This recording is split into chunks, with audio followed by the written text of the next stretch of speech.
The original Golden Axe was developed by Sega and released in arcades in 1989 and later that year for the Sega Genesis. It was a side-scroller beat-em-up game and was followed by 2 sequels several years later, plus spin-offs.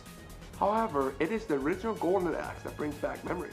I remember seeing it at a place called Pizza Chalet in California and playing with my brother and father, wasting $8 to $10 in quarters every time we visit. I believe this was the reason my father even bought a Sega Genesis in the first place, so he could play it with us at home. I fondly cherish those memories of the 3 of us taking turns trying to master and beat the game. In fact, we all got so good we made it to the final boss several times, but we always had trouble beating it. But there was one night, and I believe it was the first time I stayed up past midnight playing with my brother and father. And after several replays that night, we finally beat him together. It was one of the greatest experiences of my life. Golden Axe 2 and 3 were about the same feeling, but seemed to be much easier due to all the practice we had with the first one. Though there were countless spin-offs of Golden Axe like I mentioned, I always wanted a Golden Axe 4. And when the Dreamcast died and Sega stopped making consoles, that dream all but died too. Till one day. Golden Axe Beast Rider was released in 2008 for the PlayStation 3 and Xbox 360. Using new age graphics at the time, I was hyped to return to this once familiar world. But boy, was I wrong. Now, before we go any further, I must make myself perfectly clear. This game is bad. Oh yes, it's bad. But it's so bad it's good, as in its fucking difficulty. It's fucking hard! Even on normal difficulty. But I'm getting way too ahead. So let's just begin with the controls first and work our way through the game. Now, this is where the game gets slightly confusing. Most games of this genre like to use A for jumps, while X and Y are attacks, with B for specials and so forth. Good example are the Koei games. But this piece of shit game pulls a fast one and switches it all around. Y is to jump now, while A is for weak and fast attacks and X is for strong and slow attacks. B for different spells like Fireballs and Fire Wave, as well as tossing the Golden Axe. We'll get into it. Now, there's no block button, it is instead replaced with a counter system that can be frustrating as hell. Pressing left bumper when it's orange attack lets you dodge counter, while your blue attack you press right bumper to block it and counter. Timing is very important, because if you're too slow or fast, you'll be cursed up to the fucking ground. Goddamn fucking fucker, fuck you motherfuckers! Oh, sorry about that. I like to use the word fuck a lot in my videos. I guess you could say I'm a fuckaholic. There are other moves too you can perform. Yes, I'm having trouble pulling them off correctly. Oh, I can do a flipping drop kick. However, I never use it in combat once. In fact, the only time I use it at all in the whole game is this part in one of the City of the Dead levels, where you have to jump this fucking gap. Yet, even with running speed, it's fucking impossible. The only way is to running jump and hit the flame dropkick button just right, and you'll barely make the gap. What a piece of shit excuse to use a fucking move. So what's the story, you ask?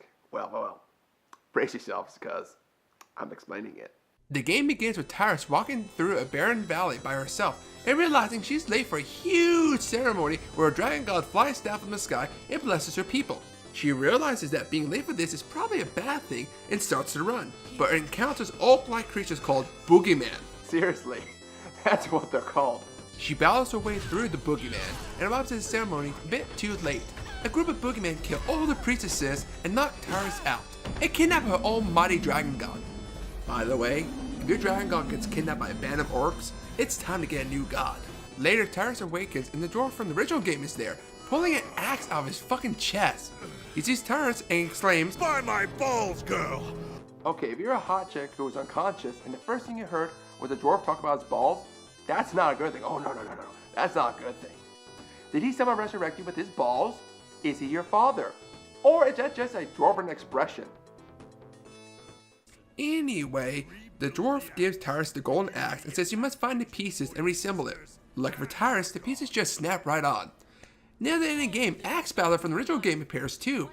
I think there are 30 lines of bad dialogue in the entire story. Consider that, if you intend to use that sword of yours. The powers that lie at rest. Oh, and before I go any further, let's go with the fact that most of the story or dialogue is very far in between. Most of the time you're just running and killing, and resembling Axe occasionally. And there are a few boss fights along the way. You face the same orc twice, and then the two together at the same time. Same method to beat them too. Hit them till they are stunned and kick them into the fire pillars. What is it with these fucking ass of a games being lazy and recycle the same bosses? It's fucking bullshit. Look at all of them. The same bosses in each of these games. Fucking lazy. The other boss is the Queen of the Dead, which is a nice change, but the most disappointing boss in the whole game is the final boss, Death Adder. He is way too easy compared to the rest of the game. At this point, the axe is put together after Tyrus kills her god to gain his soul as the last piece of the axe. She stabs him in the head and does her best Darth Vader episode 3 expression. Anyway, you just keep swinging the axe and every hit you do recovers health a bit. It's impossible to lose. Yet he does take the axe from you with little fucking ease, by the way. But it's okay, you soon recover it when the second battle begins. And it's just as easy as the first fight. It's fucking disappointing compared to his Genesis counterpart. Not to mention, this game has countless lags and freezes in the game. Hell, sometimes the music even freezes at time. Oh, and there are beasts in the game because after all, it's called Golden Axe Beast Rider.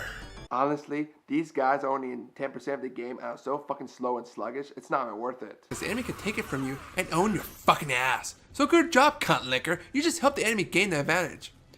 Now, there's a thing called the Gift of the Gods. As you accumulate gold, this fills up, and after some time, you earn new spells and weapons. However, the game has to ruin this too. The weapons are only selectable in challenge mode, not story. Yet challenge mode is the same thing as story, just broken down into parts. It even includes all the tutorial and cut scenes. I spent 20 minutes looking through all the menus trying to equip the sword I locked just to find this out, and I am so pissed off. What's the point of having these unlockable swords if they are limited to one mode? It's bullshit! Well, I'm saving this for last, so how's the gameplay? Well, the controls are very difficult and strange to get used to, yet I somehow adjusted to it. But my timing isn't perfect, and I do take a beating a lot. But do you want to know something that's really scary? I enjoy the challenge of this game. Yes, it's fucking hard, but every enemy has different ways to beat them. And sometimes in the group, they're impossible to fucking fight.